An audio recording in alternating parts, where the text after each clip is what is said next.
So this is where I'm at right now. This right here is the main part where you can read the name of and the like. And also the second part here, the process was completely analogous. It's slightly longer, it's a tiny little bit thicker just because this is the part that is going to go into the earth, into the floor. So I want to make it a bit more stable, and also we got a cross up here. So yeah, it turned out pretty nicely. Douglas fir smells really, really good. And what I'm going to do now is I want to turn it into a cross, obviously, because it's for grave.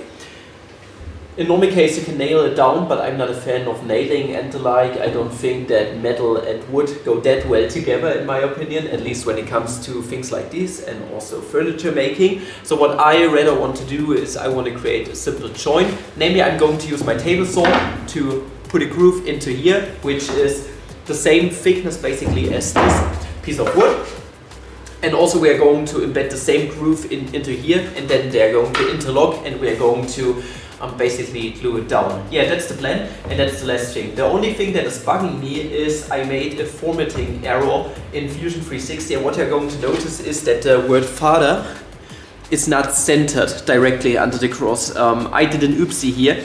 I left the same spaces here and there, but this doesn't make any sense if you think about it, because this word right here is longer than this word, so the space here should have been less than the space here. But well, what can you do? It is what it is. I already asked my client if that is a problem. He said no, and yeah, we can now continue.